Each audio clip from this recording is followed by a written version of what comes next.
Hi, Shannon from Argyle here. This video is for Philip. Hey Philip, you asked today in class about the ambiguous case, and so I drew this triangle. I made up the question, so it's not going to be as fancy as the ones in the text. And the given pieces are the labeled ones in black. Well, no, they're not all in black. Okay, well, I'll tell you what the given pieces are. This 40-degree angle, this 10, and this 9. Now, if there's no picture, the ambiguous case will happen when there's no picture. And in this case, do you see how the 9 could pivot and be here and not disrupt any of the other givens? This 10 will remain fixed. That 40 degrees will remain fixed.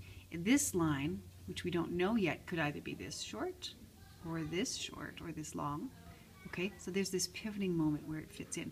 Had 9 been 12 long instead, that pivot would be impossible. It would have to crash into the 10 and be over here, and we wouldn't have a triangle at all.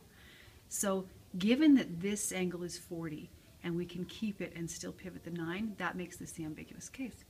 So as soon as I saw that, I said, well, there's going to be an angle X here, but if it pivots, there's going to be a different angle X here. Now Gavin's with me in the room, and he said, are these two angles the same? This acute angle that's on this side of our other X. And yes, we would have an isosceles triangle here. These two would be 9.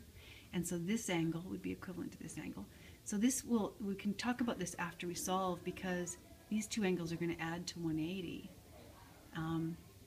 And these two angles are going to have, when you see the unit circle, there's another reason why they add to 180 there. So we'll see a few relationships as we solve the question. So we went from there and we said, okay, well, let's set up the sine law. The sine law. So ignore those 10s over 1s. That's already we're solving. So if we come back up here, the 40 degrees is opposite 9. So we chose to put the angle on the top because solving for an x on top is easier than when we put the variable on the bottom. And then the x is opposite the 10 centimeters. So we did that. Okay, once we set up this sine ratio, there's better. Then we multiplied both sides by 10 over 1. That gets rid of the denominators. And if you want to take a look at 6.4, that's your rational expressions chapter. There's lots more about how to deal with complicated equations or solving equations that have denominators that are unpleasant. So then we end up with 10 times sine 40 over 9 is sine x.